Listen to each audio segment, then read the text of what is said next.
The American Heart Association is the nation's leader in life-saving CPR training. In fact, we write the CPR guidelines for everyone, the public, doctors, nurses, and paramedics.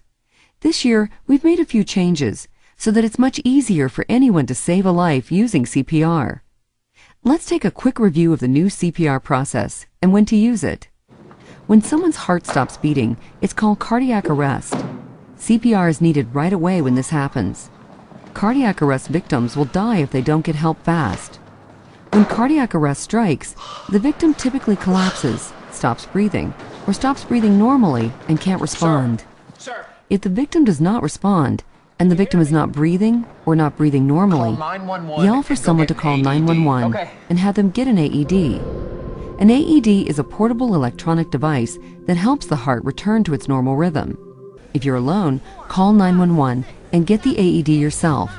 Then follow the AED's voice prompts. If no AED is available, immediately start CPR, beginning with compressions.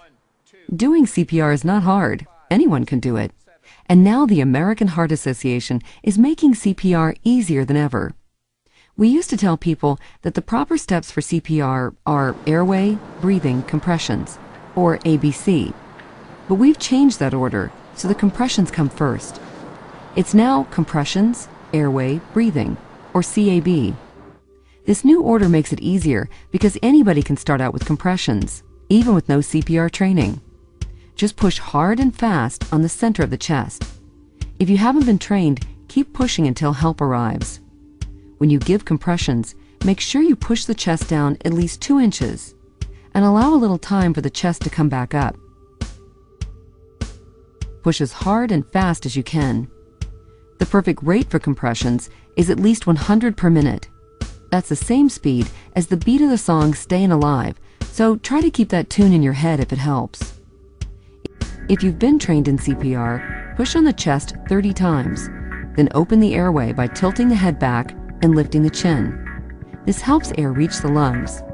Next, give 2 mouth-to-mouth breaths over 1 second for each breath, and watch for the chest to rise.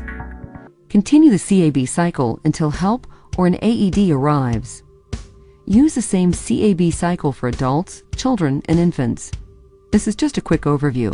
So to learn more or to sign up for CPR training that can help you save someone's life, visit our website at www.heart.org/CPR. Bom dia a todos. A gente planejou fazer esse grande round para a discussão do caso clínico. Então, eu vou apresentar um paciente nosso que vai servir como base para que a gente possa fazer a discussão em relação ao protocolo e não simplesmente apresentar aquilo que está disponível, que pode ser acessado por qualquer um de nós na internet, na intranet. Bom, então é uma paciente de 58 anos que fez o diagnóstico de leucemia mieloide aguda em janeiro de 2012, iniciou o protocolo de quimioterapia, primeira fase da indução na época, depois fez o que a gente chama de intensificação em abril e estava pronta para começar a segunda intensificação quando ela internou, então, para a quimioterapia, vinha de casa, depois já dos 2 ciclos de quimioterapia, e no momento da internação ela estava referindo que tinha começado com febre em casa, estava com 38, eu contava uma história de 38, tinha um exame físico sem grandes particularidades, a ausculta cardíaca pulmonar normal, tinha um pouco de secreção nasal e a orofaringe limpa. O resto do exame físico dela era normal. No momento da internação, então, em função dessa alteração da temperatura e do quadro respiratório, a gente pediu um raio-x de tórax, que veio normal, sem nenhuma alteração significativa, seios da face também. Pesquisa de vírus respiratório também negativo, e ela estava, na época, com hemograma sem neutropenia. Ela estava com... Posso começar a intervir? Do ponto de vista assim, de risco, né, que ela tem um hemograma normal, queria que vocês comentassem o risco dessa paciente em desenvolver neutropenia. Antes de um pouquinho da gente entrar nos detalhes, queria que vocês comentassem risco, se é alto, médio ou baixo, se tem alguma outra intervenção que se possa fazer em termos de profilaxia.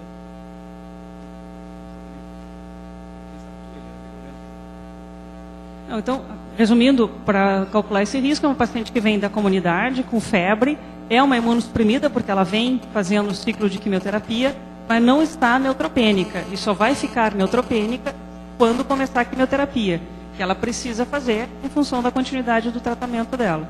E o risco da neutropenia dela ser uma neutropenia grave, que possa ser letal, que possa induzir instabilidade hemodinâmica ou infecções predisponentes, como é que vocês classificam o risco desse doente? Bom, o protocolo de neutropenia febril estabeleceu 2 grandes grupos, né? Um grupo de alto e baixo risco. Não sei se o Rodrigo ou o Alexandre querem conversar sobre isso. Eu acho que a pergunta é mais referente ao esquema quimioterápico. Eu acho que eles querem comentar assim, sobre o esquema quimioterápico induzir a neutropenia. Não só isso, mas as características clínicas dessa paciente, idade, comorbidades, o esquema quimioterápico que vocês estão usando, a patologia de base, ela é uma neutropênica de linha hematológica, não é tumor sólido. Quais são as características que caracterizam um doente de alto risco para desenvolver neutropenia febril e ter as complicações graves da neutropenia? Então essa é uma paciente, acho que a Liane talvez possa comentar melhor, mas é uma paciente que a priori a gente já espera, pela quimioterapia que ela vai fazer, pela doença de base, ela necessita um tipo de quimioterapia que a gente já sabe que vai certamente, né, induzir 2 coisas, uma neutropenia grave e prolongada e uma mucosite importante, né, que tem um papel fisiopatológico na etiologia da febre, né, nesse tipo de paciente muito importante. As drogas específicas que as pessoas estão usando têm algum efeito mais devastador do que as outras, essa doença? Sim. Sim, dentro do protocolo então de alto e baixo risco, uma das características que ficou já que os pacientes sem tratamento para leucemia são considerados de alto risco, porque eles vão ter mais neutropenia, vão fazer quimioterapia que compromete mais a medula óssea, e a doença também vem acompanhada de neutropenia e vai fazer. Então, já entra como critério de risco, de alto risco, os pacientes hematológicos. Os doentes com neoplasia sólida, você acha que são de menos risco para a neutropenia febril, os hematológicos? Sim, pela natureza, todos os agentes não dependem da relação necessária.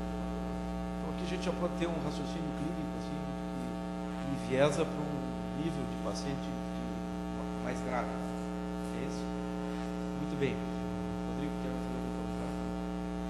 Está bem claro no protocolo, né? Esses pacientes com leucemia e transplante, né, de medula já entram no alto risco, né? Talvez os pacientes com transplante sólido, por exemplo, eles devam seguir o score, né? Existe um score ali em que, né, quando você somar mais de 21 pontos, é baixo risco, né? Abaixo de 21 pontos, mas isso não serve para esse paciente que já é classificado como de alto risco. Então, os pacientes com outras neoplasias que vão ficar neutropênicos, que é o que às vezes a gente acaba né, na prática diária confundindo, né? Neutropenia não é neutropenia para todo mundo, né? É o mesmo a abordagem, né? Depende muito desse risco aí. Então, o paciente com um transplante de órgão sólido que seja de baixo risco, ele vai para um lado aí de manejo no protocolo.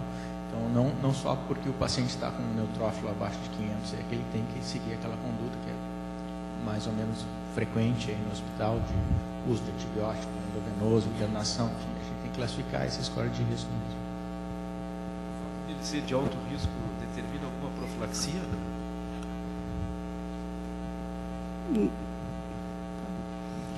Sim. O que esse paciente a gente espera nele?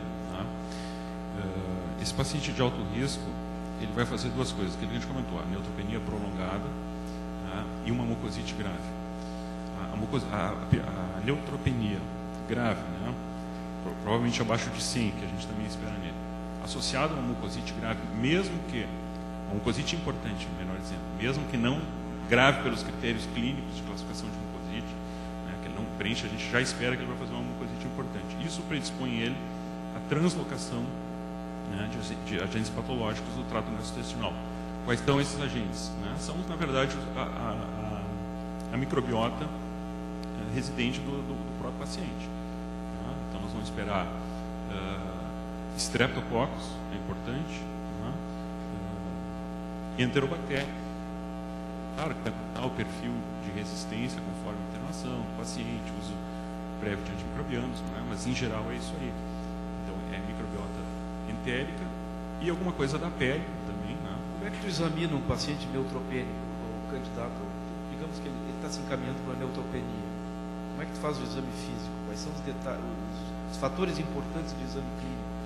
Só complementar ainda da questão da profilaxia, né? Então esse paciente, assim, as profilaxias recomendadas para esse paciente. E outro patógeno que a gente muito frequente nisso aí é a cândida, né? Então, assim, a cândida, esses pacientes têm indicação, porque é muito alta a incidência se não fizer a quimioprofilaxia, diferentemente dos pacientes com neoplasia de órgão sólido.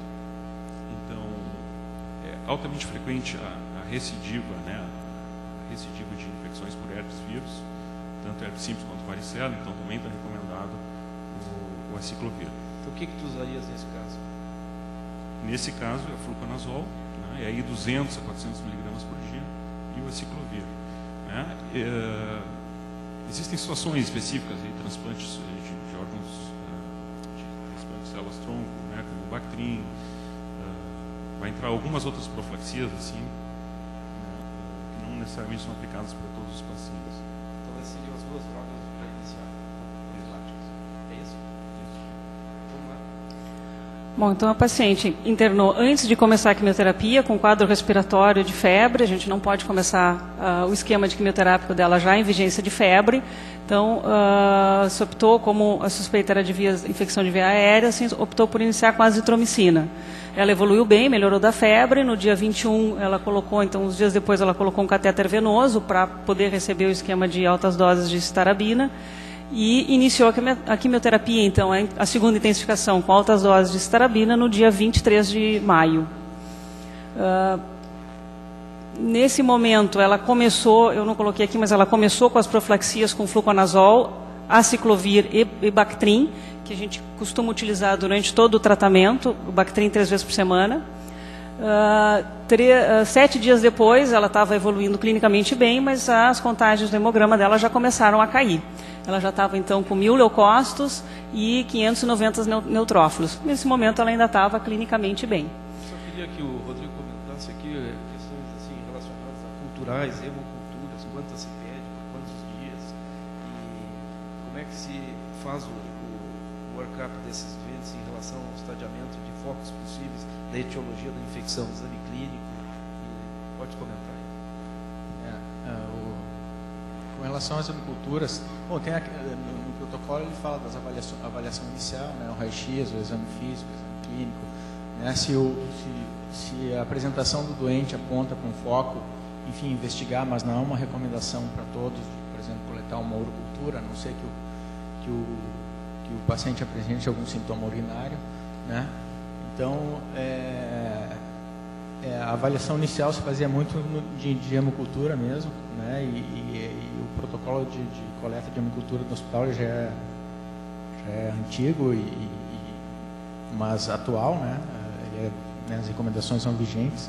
São 2 hemoculturas, né, periféricas. Se houver catéter, uma cultura do catéter e outra periférica, né, para se identificar aí, através do tempo de positivação se isso se relaciona a uma infecção do catéter, né? Na verdade, nesse tipo de paciente que evolui, como o Alexandre falou, aí, com mucosite, enfim, a maioria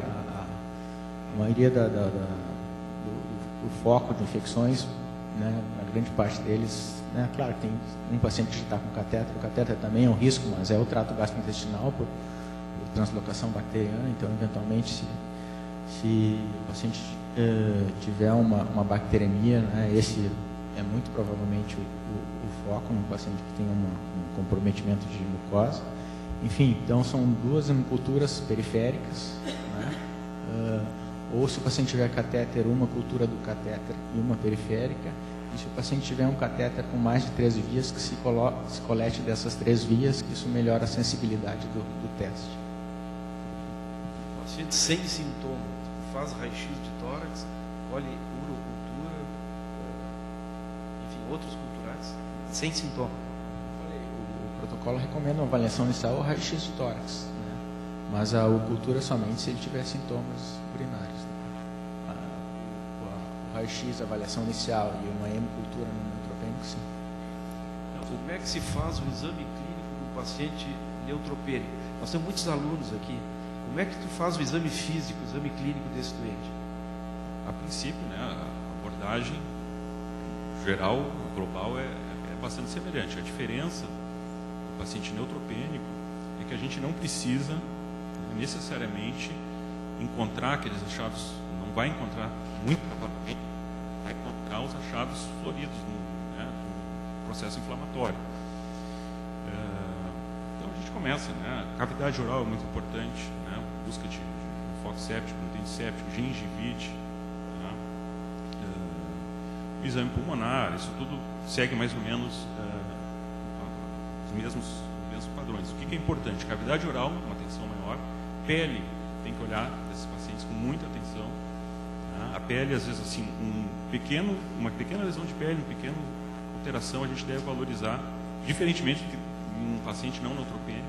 Né? Aquilo ali pode ser um sinal, uma manifestação sistêmica de algum processo infeccioso, tá? Ou mesmo embólico.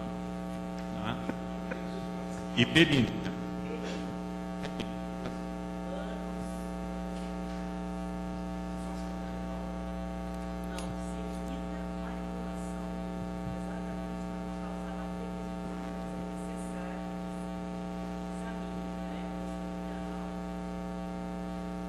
O exame começa pela higienização de mãos, né?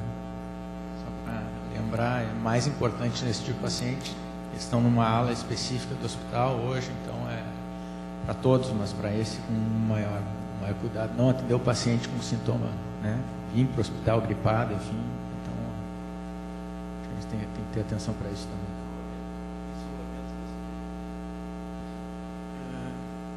Como esses pacientes eles têm, além desse risco de uma infecção endógena, né, ou seja, uma translocação do trato gastrointestinal, os pacientes neutropênicos, eles são hoje, existe uma ala diferenciada, né, especialmente os transplantes e leucêmicos, né, não todos neutropênicos, enfim, mas a rigor é uma recomendação que dentro do possível que os neutropênicos entrem para uma área que a gente chama de ambiente protegido, ou seja, uma área que tem pressão positiva, ou seja, todo o ar deve sair da unidade, né? Porque ele tem esse outro risco de uma infecção por fungos ambientais, né? Então, é importante que esses pacientes fiquem nessa unidade e também é importante quando eles saiam da unidade que eles estejam protegidos e conforme o risco dele, né? Esses pacientes são de altíssimo risco para desenvolver infecção fúngica invasiva, né? Inalada, né? Quando os poros dos fungos que ficam suspensos no ar são inalados.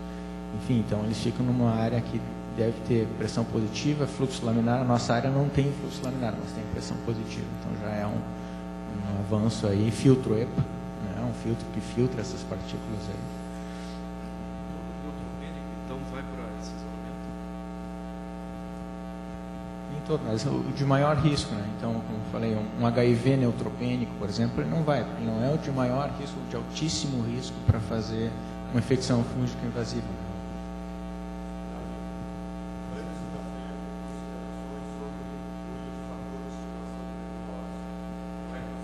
Acho que ia nessa linha. Eu ia comentar primeiro só o esquema antibiótico, se tu concorda com esse esquema, esse aí mesmo. Hein? Antes? Então tá.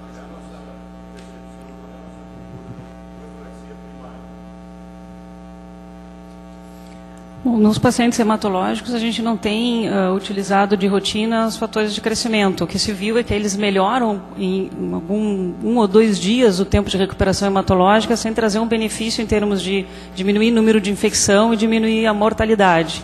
Então, não se usa de rotina, a gente não utiliza o fator de crescimento. Na onco, talvez em alguns pacientes possam se beneficiar mais nos pacientes de tumor sólido, eventualmente, mas aí, Sérgio, deixo a tua posição. Isso está descrito, né, no protocolo, né, existe essa recomendação de não utilizar, né, no protocolo de neutropenia. Só queria que vocês comentassem se existe estimulação de neutrófilos, mas agora também tem de macrófagos, uma coisa assim, né? Tem umas novas drogas aí. Quer comentar, Lúcio? Já existe há mais tempo.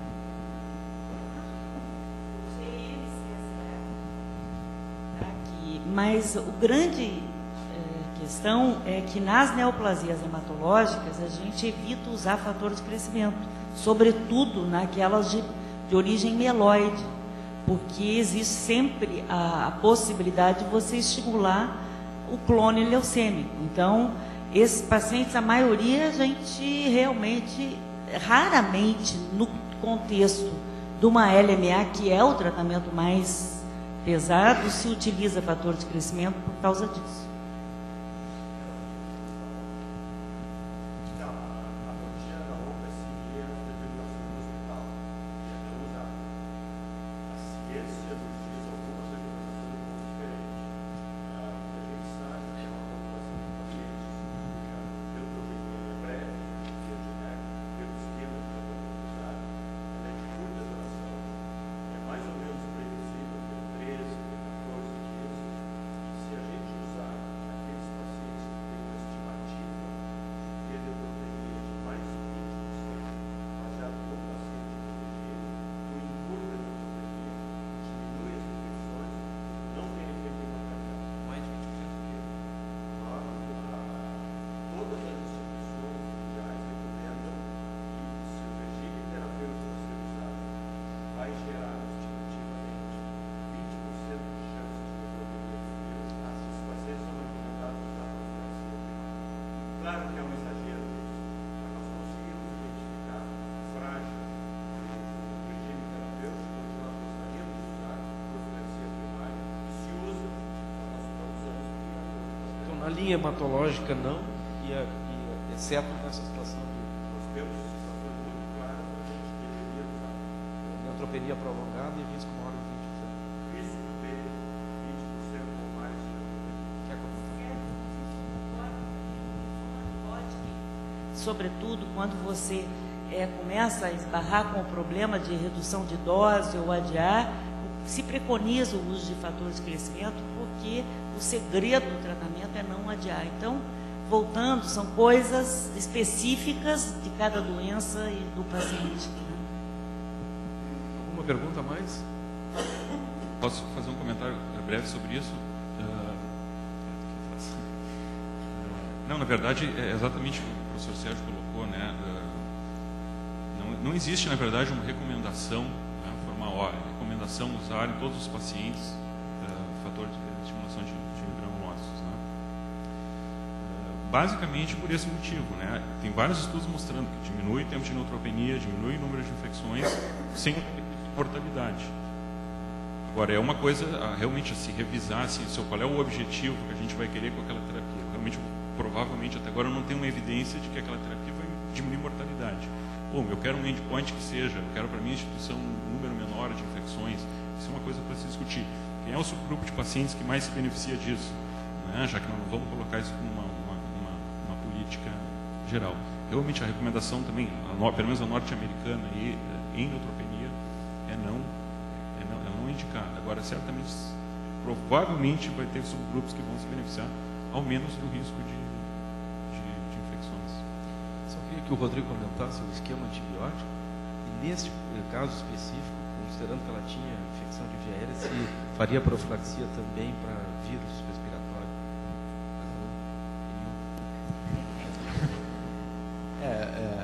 Pela informação que a gente tem do caso, eu acho que, obviamente, que falar agora também é fácil, né? Do que quem viu o paciente lá na emergência, enfim. Mas parece um quadro de infecção viral, né? E se a gente for ver alguns critérios gerais, né, de diagnóstico de infecção viral, a presença de coriza e tosse fala muitíssimo a favor de um quadro viral. Claro que a gente está lidando aí com um paciente imunossuprimido e um quadro viral não relacionado, né, a um paciente que não está neutropênico, enfim, não relacionado a uma infecção influenza, né, um quadro mais florido, até porque a gente, talvez, não sei se a gente estava em um tempo de sazonalidade de influenza quando o paciente chegou na emergência. Né? Não sei Era se maio, né? Maio. Era início de maio. De qualquer forma, pela rotina, a gente faz pesquisa de vírus respiratórios para tentar identificar. Ela estava negativa. Então, provavelmente eu interpreto isso como uma infecção viral, um rinovírus, né, um resfriado comum aí que o paciente possa ter apresentado com tosse ou coriza. E aí, o antibiótico que a gente vem falando há algum tempo aí, né, na CCH, da azitromicina. A azitromicina é um excelente medicamento, né, a posologia de uma vez ao dia, uma grande tolerabilidade, uma penetração intracelular, enfim, um tempo curto de uso, mas para uma infecção de via aérea superior, a azitromicina não é, mesmo que seja bacteriana, não é a primeira escolha. Se a gente for tratar uma faringite, a maioria das vezes é o Streptococcus do grupo A, né, o Piógenes. E esses são 100%, virtualmente 100% sensíveis à amoxicilina. Então, seria a amoxicilina se a gente está tratando de uma faringite.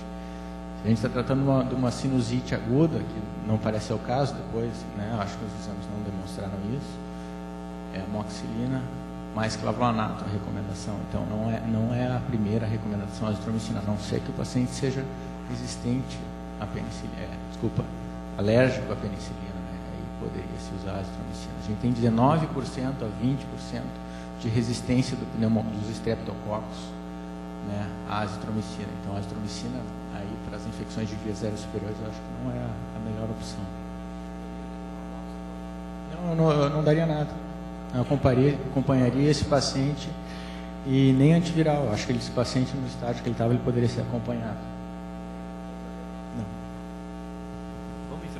Bom, nossos pacientes já passaram-se 2 semanas do quadro inicial, ele já fez a quimio, ele está mais de quase 7 dias, 10 dias neutropênico, pós-quimioterapia de altas doses, e faz febre, então faz um pico de 38,2 durante a noite. Avaliado pelo plantão, nesse dia ele tinha uma hemoglobina de 6,5, leucócitos totais de 260, então ele estava muito leucopênico, plaquetas de 4.000. Em função do pico febril, foi iniciado, então, CFEPIME, 2 gramas EV de 8 em 8. Antes do que isso, foram coletadas as hemoculturas, como o Rodrigo colocou, e uma urocultura. No dia seguinte, a equipe... bom, aí a discussão, então, agora um paciente com neutropenia febril, no 7º dia de neutropenia, fez mucosite pós-quimioterapia, mas que já estava em resolução, está internado há 2 semanas, tem um catéter venoso central, mas está hemodinamicamente estável. E a escolha foi o CFEPIME. Deixa eu perguntar para o Gavassi, que ele foi enfático aí em mucosite. O que mucosite te indica? Dá alguma pista? Na verdade, assim, mesmo estando em resolução a parte clínica, ela tem um papel importante na fisiopatologia da neutropenia febril. Tem alguns autores que sugerem até mudar o nome para as pessoas não sei se vai atrapalhar ou ajudar mais, para mucosite febril. Tamanho, o papel da mucosa, né, nisso aí. Então, o que nós temos como imunidade inata? Neutrófilos, fagocitose, né, e pele e mucosas. Então, na verdade, nós temos uma quebra nesse paciente da imunidade inata, em 2 pontas. Né? A pele, porque vai ter catéter, a mucosa, porque está atingida adversamente pela quimioterapia, a gente não quer atingir, mas a quimioterapia vai atingir. Então, a mucosa se perde, a mucosa é uma defesa natural, ela faz parte da imunidade inata. Então, é muito mais fácil a passagem, né, de bactérias e fungos, no caso cândida, né, principalmente a principal levedura, via trato gastrointestinal. Então, eu não preciso buscar um foco, esse paciente não precisa ter foco, ele tem sempre um foco. Se ele fez quimioterapia, ele tem sempre um foco. Se a gente achar um outro foco, ótimo, mas ele já tem um foco, que é o trato gastrointestinal. Então, por isso a gente muitas vezes não encontra porque o foco está lá, é um foco que a gente não enxerga ele macroscopicamente como um foco inflamado. Né? Aqui está me dizendo uma coisa, clinicamente o que eu já espero mesmo que ele não apresente. Alguém tem alguma pergunta adicional? Então vamos em frente. Vamos ver o resultado da hemocultura e da urocultura sem crescimento bacteriano, mas ela foi avaliada no dia seguinte pela equipe e tinha uma história, eu referi um pouco de tosse seca. Em função disso, foi pedido um raio-x de tórax. Raio-x? Raio-x eu não tenho. Que tinha o laudo, eu não tenho a imagem, o laudo com infiltração intersticial ao longo dos feixes broncovasculares, identificado algumas opacidades nodulares de limites parcialmente definidos. A maior identificada na incidência em perfil projetada no terço inferior dos pulmões, medindo cerca de 1,3 centímetros, seu maior diâmetro, sem outras alterações. Deixa eu só perguntar ao pessoal da radiologia ali. A gente, infelizmente, não tem a imagem, eu sei que vocês precisariam da imagem. Mas o que esse laudo significa?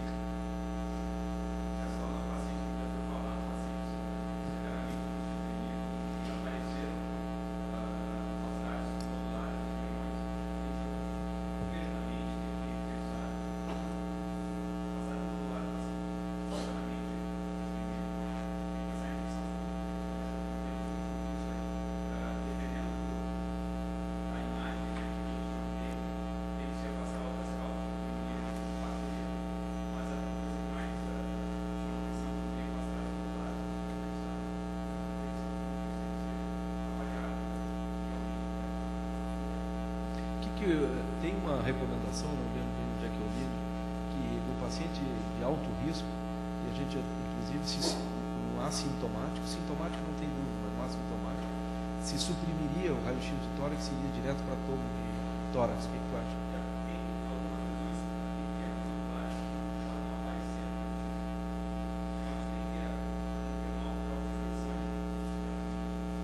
Então, esse é o paciente que a gente poderia ir direto para uma tomografia.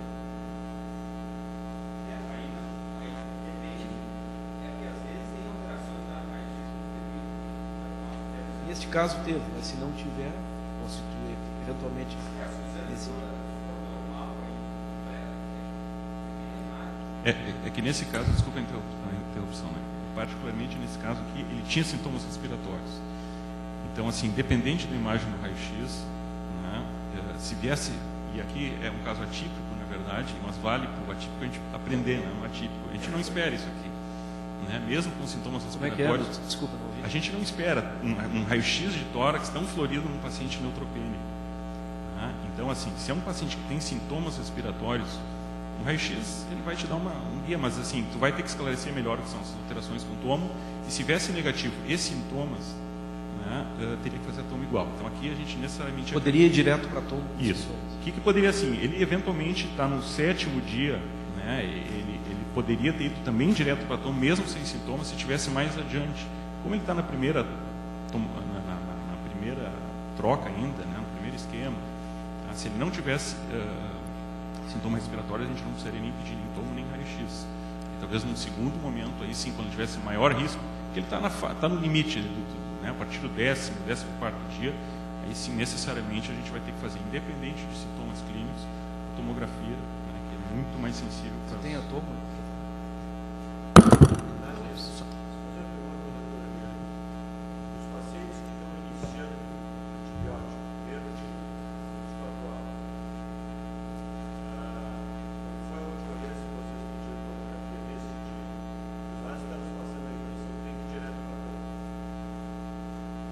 Não, pois é, no protocolo normal, no uso normal do paciente que está neutropênico, se começa o antibiótico, não se faz a troca, e se tem sintoma respiratório, aí sim se busca a imagem do pulmão. Caso contrário, não se faz nenhuma investigação de imagem. Segue com o esquema de Cefepime, vai se considerar isso no momento em que não tem resposta clínica ou que surgem sintomas respiratórios. Uhum. Isso, nesse caso, esse paciente, né, ele na verdade, ele já começou, o atípico que o Alexandre colocou, é que ela já começou com o quadro, para a gente trocar para o próximo protocolo, sugestivo de fungo. Mas, na maioria das vezes, o que a gente tem é um paciente que começa com febre e o protocolo agora sugere que se aguarde 72 horas, antes, não, 96, né? 96, antes da segunda troca.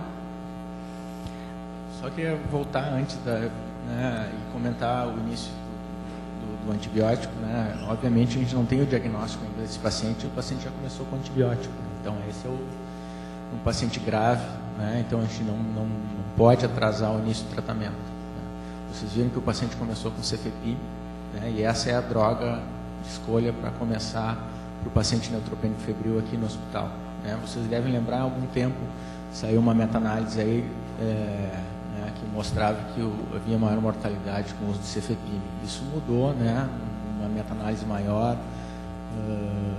se viu que o Cefepime ele realmente não levava a maior mortalidade. Então, vocês lembram, há uns 2, 3 anos atrás, a gente tinha também a opção tanto de usar o Cefepime quanto piracilina mais tazobactam, né? Por causa dessa meta-análise foi publicada aqui, é Lancet, eu acho, não lembro. Lancet Infectious Disease.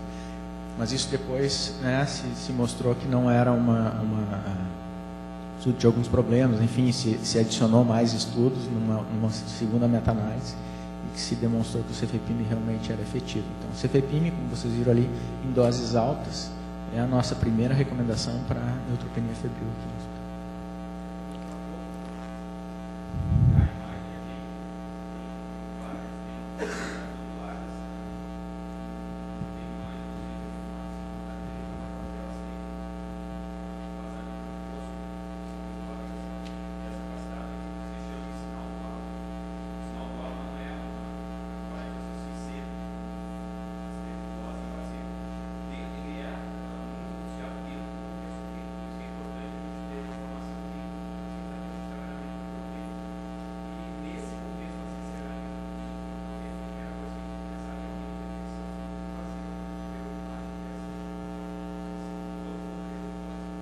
infecções de fungos, então a gente teria.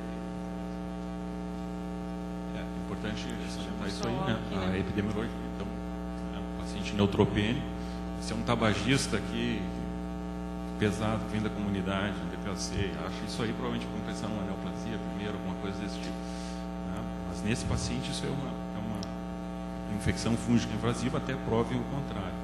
Tá? Qual é aí nós estamos falando basicamente de fungos filamentosos, é o que o Rodrigo falou desses fungos ambientais aí. Disparadamente, o mais comum, né, em todos os locais, em todas as séries, é o aspergillus. Tá? Fumigados, a espécie mais comum, né, o flavus, mais enseios da face, não comum, principalmente os aspergillus fumigados. Tá? É disparadamente o mais comum. Mas isso também não é igual à aspergilose. Aí entra todos os outros fungos filamentosos, né, as hifas, que podem causar isso aí.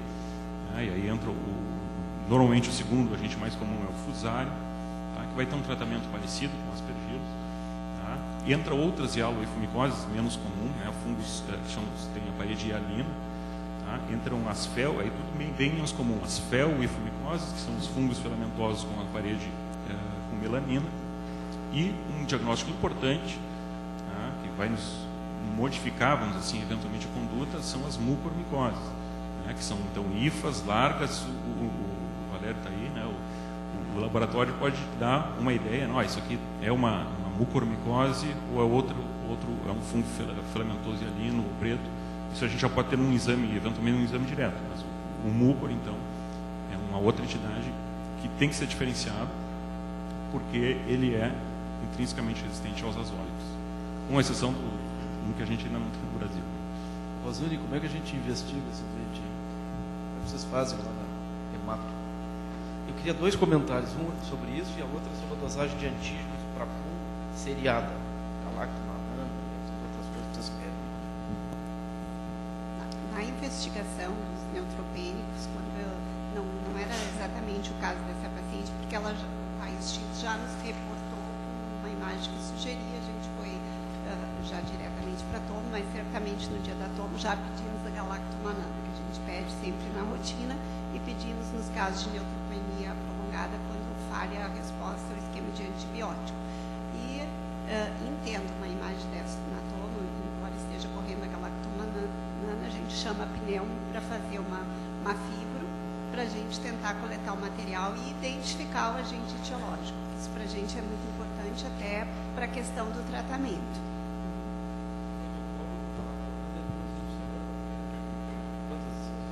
Duas vezes por semana? Duas vezes no paciente de alto no risco paciente para de alto, infecção fúngica. principalmente nos pacientes transplantados.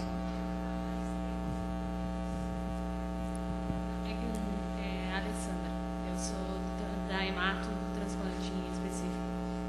Não, mas é o paciente que vai ter mais risco para infecção fúngica e quanto antes a gente detectar o mais precoce possível, a gente vai conseguir reduzir a mortalidade desse paciente. Então, nesses pacientes a gente faz, quando eles têm mais de 2 semanas de neutropenia, a gente faz 2 vezes por semana a galactomanana e vai vigiando a curva e também tomografando se a galactomanana vier positiva. Maior que 0,5, mas a gente não pode considerar a galactomanana isolada. Ela tem que ser, na verdade, o ideal é a curva. Na verdade, que ela venha subindo. Ela tem problema principalmente com o pipetazo.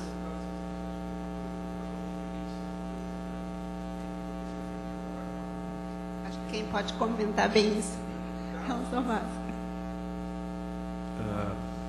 A galactomanana, então, é um antígeno da parede celular de alguns fungos filamentosos, né? É mais comumente do aspergillus, por isso que ela teoricamente tem alguma especificidade para aspergillus, né? Sabe que pode ser liberada também por outros, que é liberada, acaba sendo liberada, né, na corrente sanguínea, no fungo, dependendo da sua carga de multiplicação. Então, teoricamente, quanto mais ele está se multiplicando, ou seja, invadindo o tecido, mais a gente vai ter uma galactomanana mais alta. Então, ele é um teste que é também uma interpretação quantitativa, além da curva, né, bastante importante. Sobre falsos positivos, então existe o falso positivo, entre aspas, que seria uma galactomanana positiva, não um aspergillus, né? A gente já viu alguns casos, né? Fusarium talvez seja o principal diagnóstico diferencial. E em crianças o ponto de corte é diferente, né? E existe a questão com alguns beta-lactâmicos, principalmente com a piperacilina tazobactam. Né? Os beta-lactâmicos, vocês sabem, são fabricados, né? São produzidos, na verdade, por fungos. Né? Então, existe alguma troca, né, de antígeno no produto ali, né? Antígeno do fungo que produz o antibiótico, né? Acaba se misturando. Então, isso pode levar a um falso positivo com alguns antibióticos, principalmente piperacilina tazobactam. Saiu um estudo, eu confesso que eu não li ele na íntegra, né? Mas assim, eu li o abstract dele, foi a questão de um mês, com relação a falso positivo, né? Que o laboratório da piperacilina tazobactam, que eu não estou para fazer propaganda do laboratório nem nada, né? Mas o de marca, que eu não me lembro qual é que é, tá? Então ele fez uma purificação, né, já no produto, prevendo isso aí para... então, a princípio, testaram novos lotes com esse produto purificado do laboratório da piperacilina de referência, né, que teria eliminado essa interferência aí com a galactomana. Acho que o Alexandre comentou do diagnóstico laboratorial. Não sei se alguém do laboratório aí podia comentar. O Valério estava aqui. Valério, assim, se o resultado da é a cultura, é o exame direto, tu enxerga lá o bicho e já devolve, quanto tempo a gente faz isso?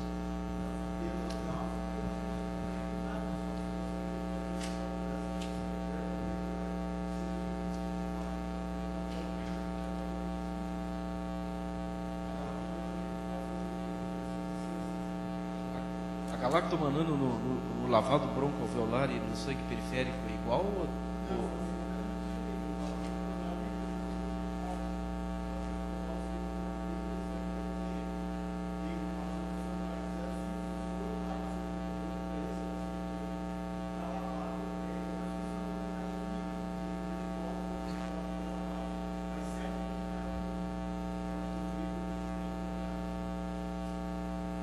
Vamos em frente? Em função, então, do quadro das imagens e dos sintomas, persistência da febre, dos sintomas respiratórios com mais sugestiva, foi iniciada a anfotericina B, desoxicolato, 1,5 grama por quilo dia na noite do dia 9. Então, ela estava já 48 horas só com cefepime.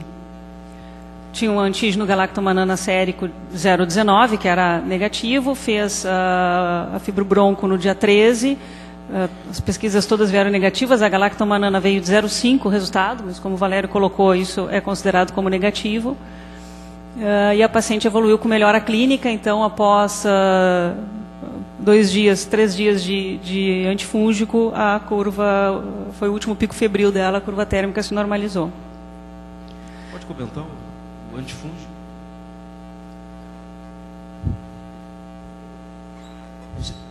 Só queria, sei que o tempo está curto, mas antes de comentar o antifúngico, a gente tem um levantamento de hemoculturas e neutropênicos febris no hospital desde 2009 até 2011, em que 40% das hemoculturas foram positivas. Então, a gente tem um grau de positividade até bem razoável nas hemoculturas, né, comparado com quem não é neutropênico. Então, a hemocultura é importante, inclusive para fungo. Acho que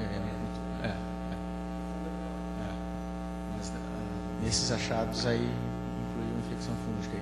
E com relação até, voltando lá nas escolhas de antibiótico, isso é até tranquilizador para a gente aqui do hospital, em que o germe mais identificado foi Escherichia coli, e corroborando, né, um germe, né, provavelmente proveniente do trato gastrointestinal endógeno do indivíduo, ou seja, não é uma infecção que veio através do profissional, ou seja, uma infecção mais resistente, eventualmente, que estava no hospital, e sim uma infecção de bactérias endógenas, né, translocadas do trato gastrointestinal para a corrente sanguínea, muito provavelmente, e com um perfil de sensibilidade muito favorável, né, praticamente sensível a todos os antibióticos. Né? Se a gente for ver para qualquer beta-lactâmico, tem mais de 90% de sensibilidade. Então, a escolha do cefepime, enfim, né, é um amplo espectro, né, para cobrir uma gama de germes, inclusive pseudomonas, que não é o mais comum, mas então está francamente cobrindo todos os germes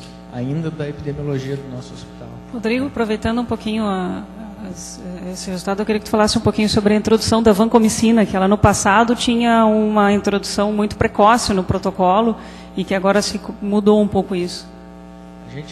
Vocês lembram do protocolo anterior? A gente iniciava um esquema e se não respondia em 48 horas, trocava, e uma das opções de troca já era a vancomicina, a segunda ou a terceira, enfim, mas hoje a gente tem dessa vancomicina, obviamente, vai cobrir o Staphylococcus aureus, né, o Staphylococcus negativo, resistente à oxacilina. Desses achados de 250 episódios de neutropenia febril que a gente identificou, sendo que 40 desses episódios tinham um germe identificado, apenas um foi Staphylococcus aureus resistente à oxacilina. E a gente tem uma epidemiologia do hospital e também agora mais recente mundial, de algumas publicações de redução do Staphylococcus aureus, a epidemiologia hospitalar dele. Então a gente tem uma curva que é drástica na redução nos últimos 2-3 anos do Staphylococcus. Então hoje a vanco já não é uma opção empírica de uso, a não ser que o paciente tenha uma suspeita de uma infecção cutânea, né, uma porta de entrada cutânea, né, uma ferida, enfim, ou uma infecção de catéter. Então, o cefepime cobre o Staphylococcus aureus sensível à oxacilina. Todos os Staphylococcus aureus sensíveis à oxa são sensíveis aos demais beta-lactâmicos. Então, o cefepime estaria cobrindo os sensíveis também. É importante isso, né? Que às vezes as pessoas ficam com a ideia que de cefepime a gente está dando cobertura para gram negativo, eu tenho que começar a cobertura para gram positivo, e aí tem que começar a vanco. Na verdade, a vanco, o cefepime está cobrindo diversos gram positivos, estrepto, staphylos, coagulase negativo, positivo, que vão estar potencialmente causando infecção aí. Então a vanco, há um acréscimo de espectro, inequivocamente com a vanco, mas ela é um espectro muito específico. Eu vou comentar para MRSA, o Staphylo resistente à meticilina, que não estaria sendo coberto pelo cefepime, e eventualmente algum enterococo, né, que também não é um patógeno, né, muito predominante em neutropenia febril. Mas assim, além das coisas que o Rodrigo falou, a suspeita de infecção de catéter, então iniciar, aí sim, já pode ser desde o início a vancomicina, está autorizado, né? Isso não é uma recomendação do protocolo, isso é uma recomendação consensual aí, né, internacional, baseado na epidemiologia geral de MSA. Então suspeita de infecção de catéter, evidência de algum sinal flogístico na pele, tá? Ou tecidos moles, e instabilidade hemodinâmica. Aí muito mais por aquela coisa assim, olha, estabilizou, não posso errar, né? Então vamos pensar, mesmo que seja pequena, pela probabilidade de ter um MRSA. Vamos em frente. A paciente evoluiu clinicamente bem. No dia 20 ela já estava com as contagens recuperadas, não estava mais neutropênica, já tinha sido suspenso o cefepime. Foi feita uma tomografia de tórax depois então de pouco mais de 10 dias de tratamento, que mostrou a melhora das lesões. Não vou ler o laudo porque nós temos radiologistas aqui. Melhorou, Bico? Eu só vi uma lesão ali, eu me enxergo. Eu sou um radiologista paraguaio, eu tenho vinculação. Com uma previsão, então, de tratamento por 4 semanas com terapia antifúngica. No dia 29, então, 9 dias depois, na segunda semana de tratamento, ela teve uma piora da função renal, mesmo com as medidas que a gente utiliza, medidas gerais como hiperidratação, a creatinina dela aumentou, como a gente pode perceber no gráfico, ficou superior a 2. Em função disso, foi discutido a suspensão da anfotericina, mas ela precisava completar ainda as 4 semanas de tratamento e foi trocado para voriconazol via oral. O voriconazol foi suspenso, então, depois de 4 semanas de tratamento, e a paciente teve alta semana passada em boas condições gerais. Só queria que o Rodrigo comentasse anfotericina, lipossomal e insuficiência renal. A gente... E aí, muito trabalho da Comedi, não sei se tem alguém da Comedi aqui, Comissão de Medicamentos. Então, a gente, tradicionalmente, no hospital tem mantido a anfotericina B deoxicolato como das primeiras opções, aí, obviamente, levando em conta a função renal do paciente. Então, no protocolo também isso está sendo levado em conta. Se o paciente não tem perda de função renal, se a opção inicial é de uso de anfotericina B de ofoscolato nesses casos. Se vocês forem ver, esse paciente não tem um diagnóstico etiológico específico, ele tem um diagnóstico aí que é provável, né, ou até possível, né, com um diagnóstico basicamente que só radiológico, né, mas num paciente de altíssimo risco e com uma imagem muito sugestiva. Então, ele ficou com um diagnóstico possível e de aspergilose. E por isso essa troca aí, que até foi baseada nessa epidemiologia, né? Então, porque a anfotericina daria um maior espectro, né? E eventualmente o paciente tem um MUPA, né? Seria a opção de uso de manter a anfotericina, né? Mas como o Alexandre falou, aspergilos, né? Fusarium, enfim, depois, né, as outras infecções fúngicas invasivas em grau menor. Então, acho que foi por isso que foi trocado também empiricamente, mas muito baseado na epidemiologia de ser uma aspergilose invasiva pela imagem, né? Mas é isso, mas a gente tem ainda optado e de preferência, assim, se possível, fazer uma infusão estendida, né? É uma coisa controversa, né, no hospital, mas a gente tem essa tradição de uso, já tem alguns dados aí do próprio hospital demonstrando uma eficácia. Enfim, não é um ensaio clínico, pelo menos num tempo maior de uma infusão de 4 horas, né, do que é o mais normalmente recomendado, né? Preferentemente em 24 horas. A gente sabe que às vezes o paciente não tem que ambular, enfim, mas a gente pode estender para 12 horas. E isso tem um menor impacto em termos de perda de função renal. Não, nesse caso o protocolo é claro, né? Nesse caso ele trocou para VORIC e é isso que o protocolo recomenda, né? Mas talvez antes, antecipando né, o paciente tem outras drogas nefrotóxicas, enfim, a avaliação clínica do doente, sim, no sentido de prevenção mesmo. A gente usa aí há muito tempo a anfotericina em infusão estendida, né, ou 24 horas, apesar de controvérsia, a gente tem resultados aí que, mesmo que subjetivos, são bons aí, no sentido de tratar infecções fúngicas graves, né?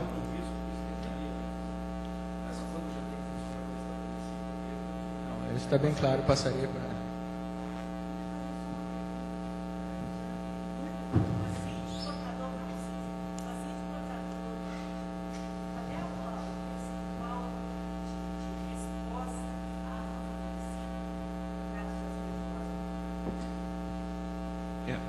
A aspergilose, especificamente, já não é mais a droga de escolha a anfotericina.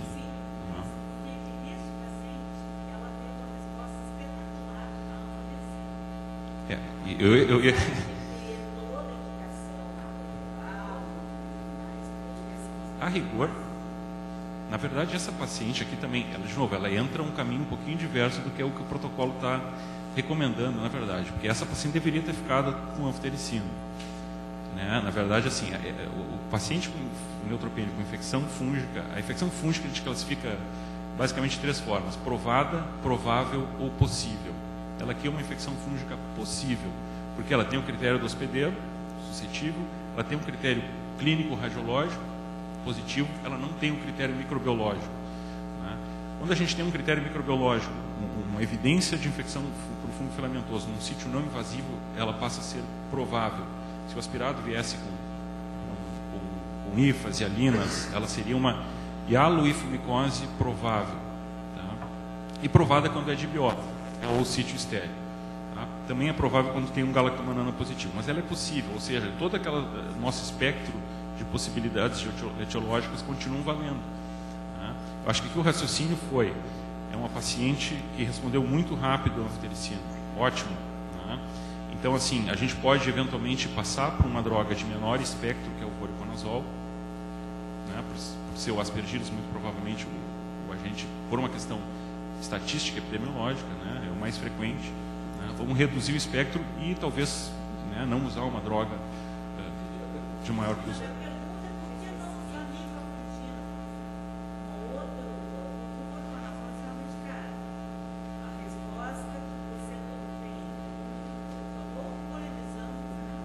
A micafungina, falando somente de espectro, sem falar em avaliação clínica dela em ensaios clínicos, somente em espectro, teria que ter bastante segurança de que é um aspergilos, que a gente não tem, na verdade. O voriconazol ele ainda vai nos manter. O voriconazol, quando a gente passa de anfo para voriconazol, o que a gente perde de espectro? Mucor. Mucormicoses, todos. Tá? Quando a gente passa de anfo para micafungina, que é uma equinocandina, a gente perde todos, exceto aspergilos. Então a gente perde fusário, a gente perde todas as outras hialoifumicoses, cedospóreo, enfim, tem vários outros, todas as feoifumicoses que continuam, né? Então a gente tem uma redução.